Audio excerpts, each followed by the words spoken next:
Kita berdoa.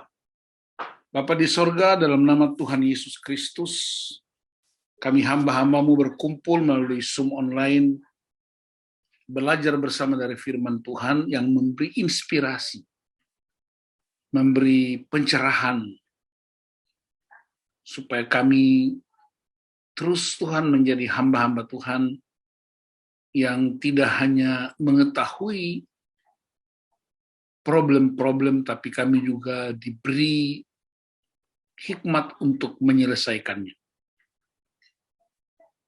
Kami percaya problem itu membentuk karakter, dan karakter diperlukan untuk menyelesaikan problem. Supaya Tuhan dipermuliakan dalam nama Yesus. Haleluya. Amin. Baik, saya mau share screen untuk kita renungkan bersama.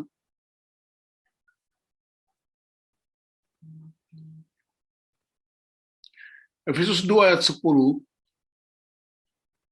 karena kita ini buatan Allah, diciptakan dalam Kristus Yesus untuk melakukan pekerjaan baik yang dipersiapkan Allah sebelumnya. Ia mau supaya kita hidup di dalamnya. Jadi, kalau Bapak Ibu baca Alkitab, Kejadian 2 ayat 7, itu kita dibuat di tangan Allah.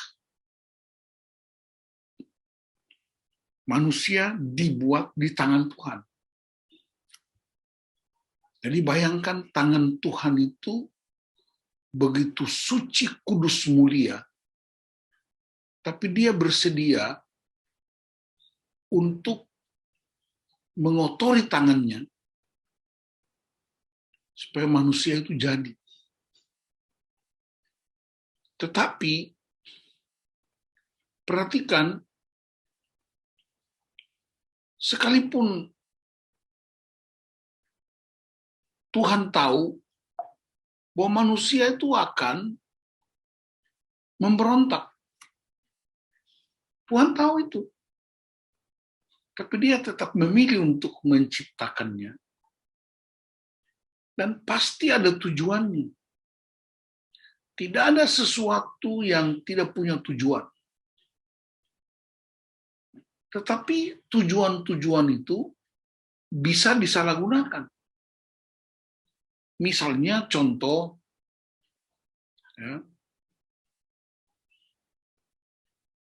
iPad ini fungsinya jelas untuk kebutuhan teknologi. iPad ini bisa dipakai untuk membaca, ya, bisa menonton, bisa mengirim berita lewat email. Itu fungsinya.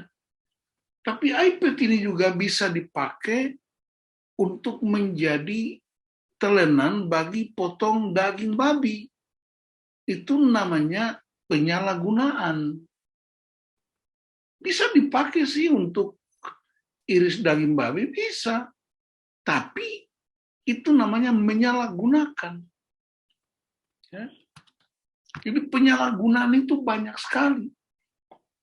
Pena ini diciptakan untuk menulis. Tapi bisa nggak pakai untuk korek kuping? Bisa. Namanya menyalahgunakan. Ya kan? Spidol ini dipakai untuk menulis di whiteboard, untuk pengajaran-pengajaran, untuk menggambar.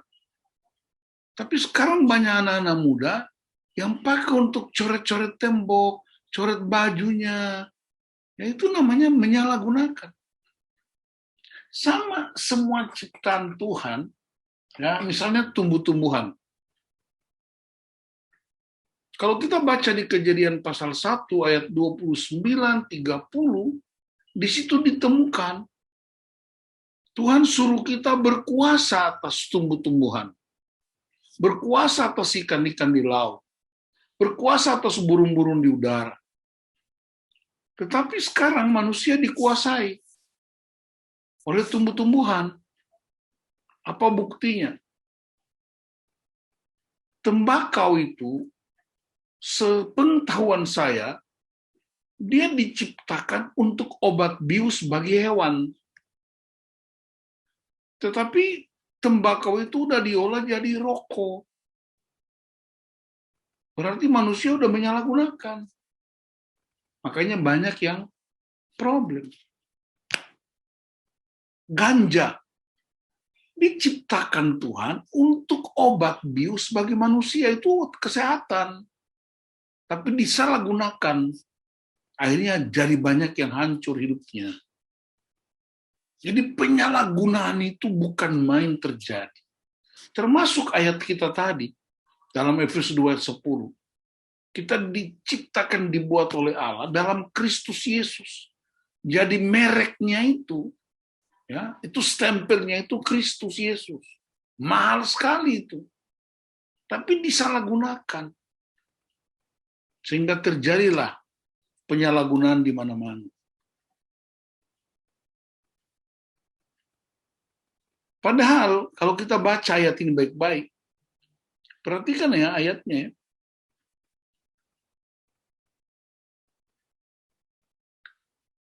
Yang dipersiapkan Allah sebelumnya, apa yang dipersiapkan? Pekerjaan baik. Apa itu pekerjaan baik? Pekerjaan baik itu tentang karakter dan sifat-sifat Allah.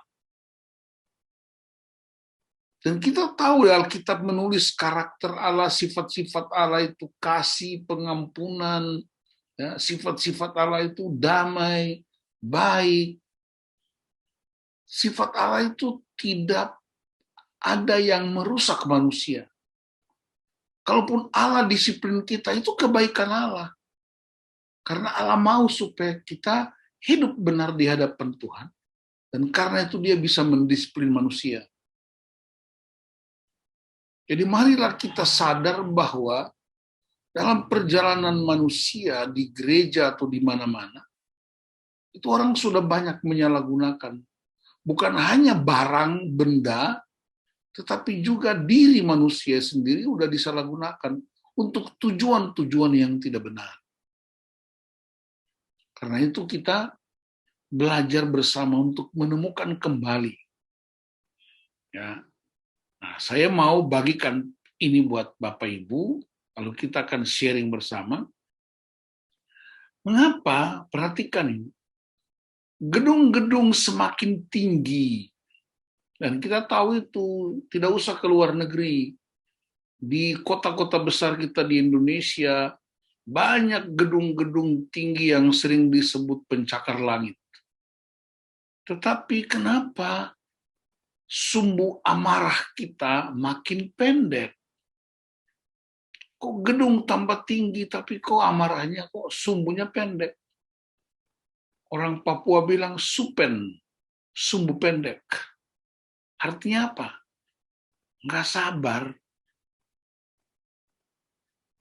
Padahal kalau kita lihat gedung-gedung tinggi itu, kita bisa bayangkan tuh, diterpa angin, panas, dia tenang-tenang aja tuh. Gedungnya lebih tinggi dari kita, tapi kok manusia itu lebih banyak supen, sumbu pendek. Nah. Yang kedua, tersedia makin banyak kemudahan. Tetapi waktu kita kok semakin singkat. Kalau kita baca kisah para rasul, Rasul Paulus, Barnabas, ya, murid-murid Yesus, rasul-rasul, di zaman itu nggak ada mobil, nggak ada handphone, nggak ada kapal, nggak ada pesawat, nggak ada sepeda motor, mobil.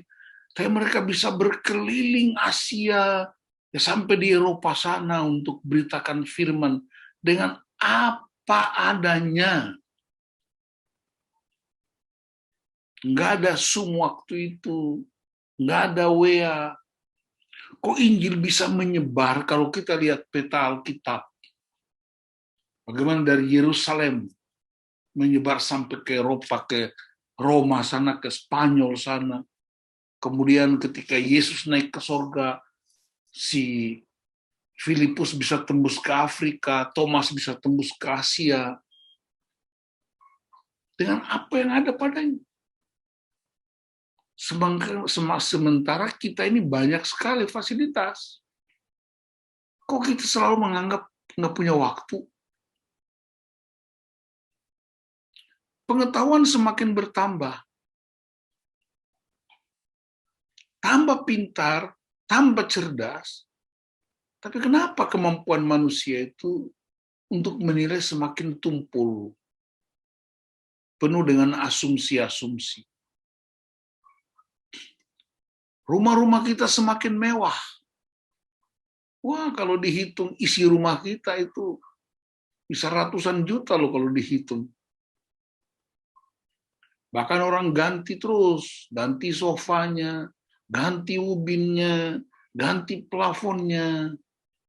Tapi kok keluarga-keluarga makin berantakan. Habis waktu kita untuk ngurusin keluarga yang berantakan. Padahal mereka yang bangun keluarga. Rumah tambah mewah, tambah keren, tambah wow. Tapi keluarga-keluarga makin banyak berantakan.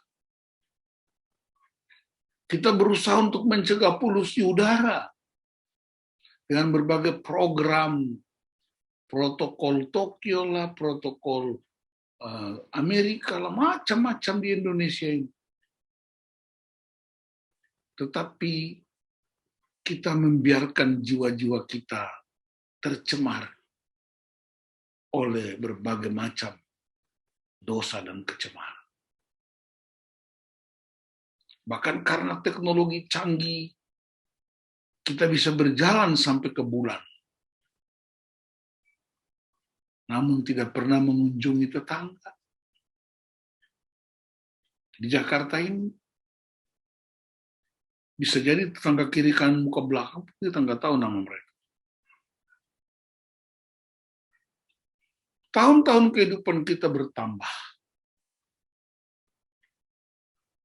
Tapi tahun-tahun itu makin tidak terasa hidup. Kita nggak nikmati hidup kita. Selalu ada saja problem. Sekarang, saya minta Bapak Ibu untuk bikin jawaban singkat. Tulis saja yes or no, ya atau tidak. Supaya kita tahu jumlahnya. Pertanyaan-pertanyaan ini kita jawab sebagai pertanyaan diagnostik. Supaya kita temukan apa pentingnya pelayanan karakter itu. Yang pertama, apakah keluarga Anda kadang-kadang mengalami ketegangan atau masalah? Ya atau tidak? 2. Adakah sifat atau perilaku anggota keluarga lain yang membuat Anda kesal? Ya atau tidak? 3. Apakah Anda senang menumpuk berbagai barang di kamar atau di sekitar rumah Anda? Ya atau tidak? Apakah Anda pernah berandai-andai menjadi anggota keluarga lain? Wah, coba kalau saya lahir di keluarga kerajaan apa, lahir di keluarga apa, kenapa saya nggak lahir dari keluarga ini? Ya atau tidak? Apakah Anda kesulitan mempertahankan jadwal kegiatan harian? Selalu ada perubahan-perubahan jadwal karena berbagai tuntutan dan desakan? Yang keenam, apakah Anda sulit berkumpul keluarga kalau hanya sekedar makan bersama?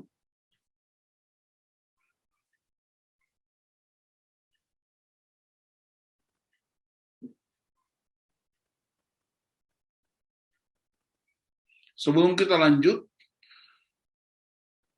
kita mau bikin statistiknya.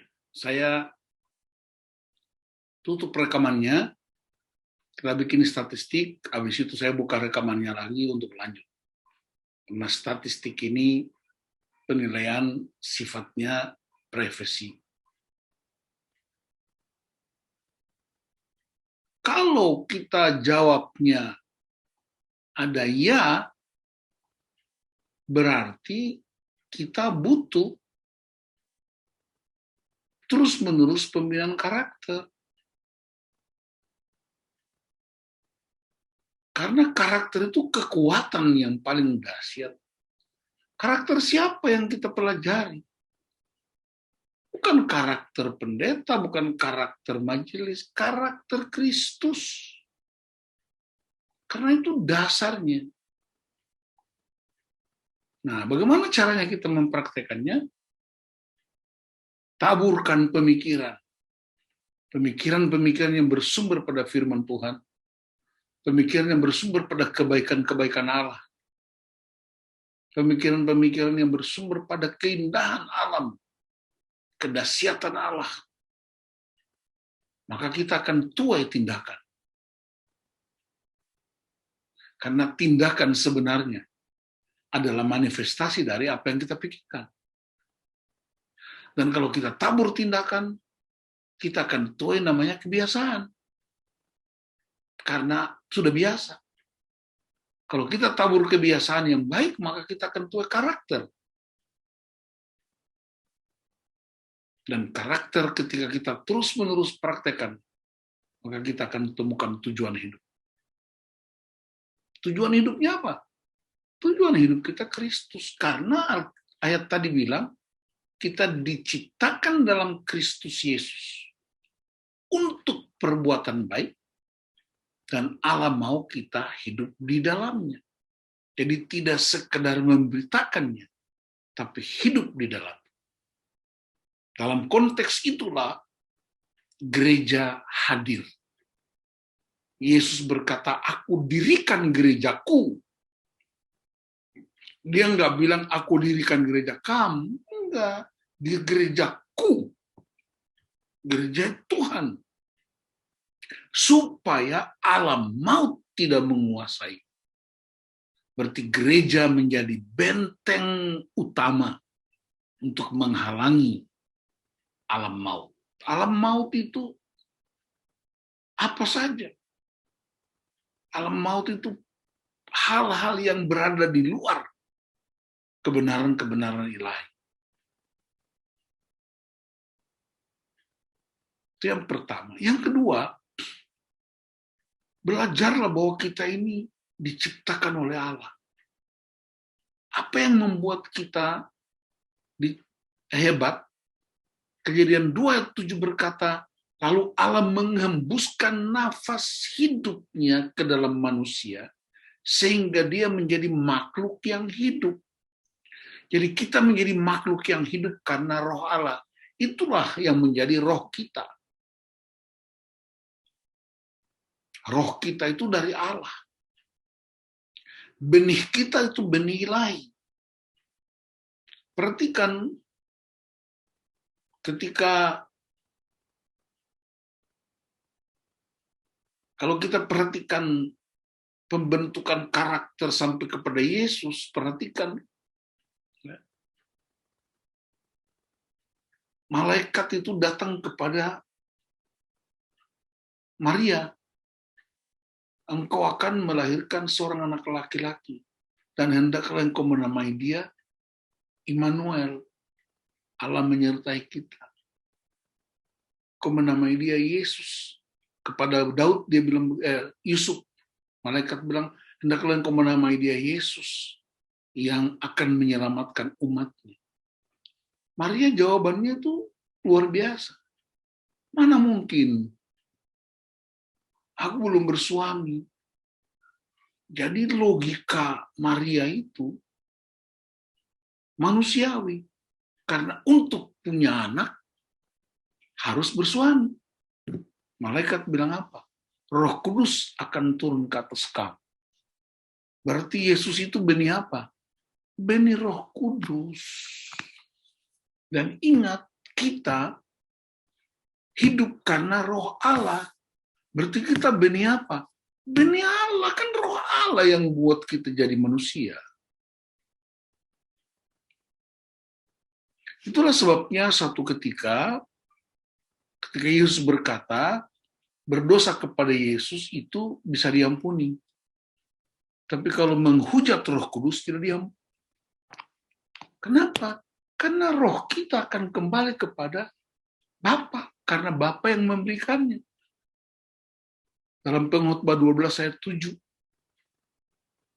Manusia itu ketika dia mati, debu kembali menjadi tanah, dan rohnya kembali kepada Allah. Karena Allah yang memberikannya, Allah yang mengaruniakannya. Karena itu yang mesti kita isi, latih, terus-menerus adalah roh kita. Kasih makan roh kita dengan firman Allah dan doa dan perkataan-perkataan yang membangun hidup kita. Karena yang terjadi dalam gereja pada umumnya ya kita cenderung memberi makan daging kita. Nonton hal-hal yang tidak benar, memikirkan hal-hal yang tidak benar, ya, mendengar kata-kata yang tidak benar. Itu namanya memberi makan daging. Lalu kita memberi roh kita itu ya sederhana. Baca Alkitab 10 menit ngantuk, tidur.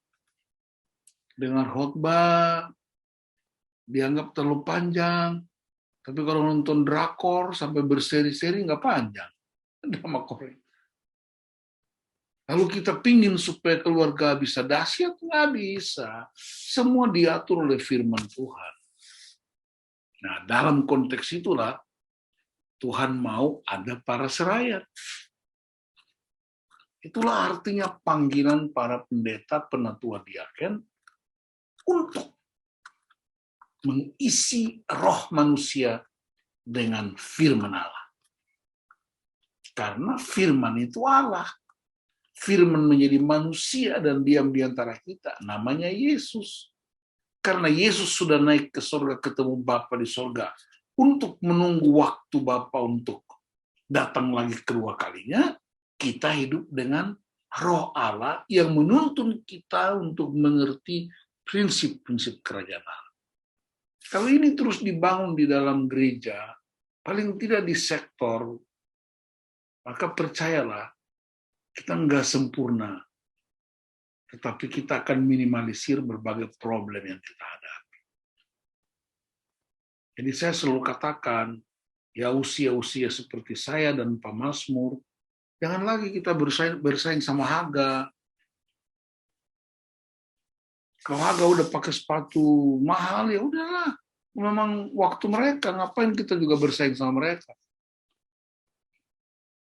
Ya kan?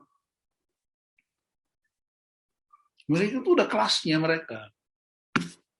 Karena itu kita sebagai pertua diaken tidak sekedar menyandang gelar majelis jemaat, tapi kita juga menjadi bapa dan ibu rohani buat anak-anak kita generasi baru yang sungguh-sungguh takut akan Tuhan. Jadi pelatihan-pelatihan itu memang harus dilakukan terus-menerus. Memang soal kita sekarang kan soal pandemi, jadi banyak keterbatasan-keterbatasan. Tetapi pandemi tidak menjadi alasan buat kita untuk tidak mengalami firman. Melalui teknologi virtual, kita terus belajar bersama. Jadi saya dorong Bapak Ibu di sektor jauh satu untuk mulai bergeser, paradigmanya bergeser.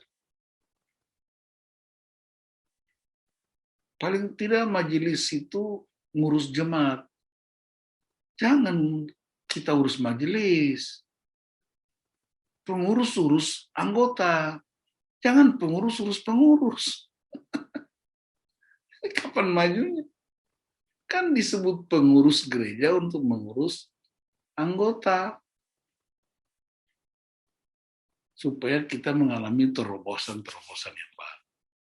Saya berdoa supaya sharing malam ini menolong Bapak Ibu untuk kita mulai bangun karakter. Tabur perkataan yang baik, Anda akan menuai tindakan yang baik. Tabur tindakan yang baik, akan menuai kebiasaan-kebiasaan yang baik. Kebiasaan-kebiasaan baik itulah yang disebut karakter. Dan karakter itu kita temukan tujuan hidup. Tujuan hidup kita cuma satu. Kristus Yesus adalah tujuan hidup kita. Karena Yohanes 17 ayat 3 berkata, hidup kekal itu ialah mengenal Bapa dan mengenal Kristus. Artinya apa? Tinggal bersama dengan Bapa dan Kristus. Kenapa? Karena kita roh Allah. Kita manusia roh yang tinggal di dalam tubuh dan punya jiwa. Kita bukan tubuh dalam jiwa dan dalam roh, bukan. Roh dalam tubuh. Nah, ada istilah yang populer kan, di dalam tubuh yang sehat, terdapat jiwa yang sehat. Mens sano in corpore sano itu kan istilah olahraga. Kalau Alkitab nggak bilang begitu. Roh yang sehat itu akan membuat jiwa kita dan tubuh kita sehat. Karena roh kita lah yang diberikan Allah untuk mengelola tubuh dan jiwa kita. Tuhan memberkati. Amin.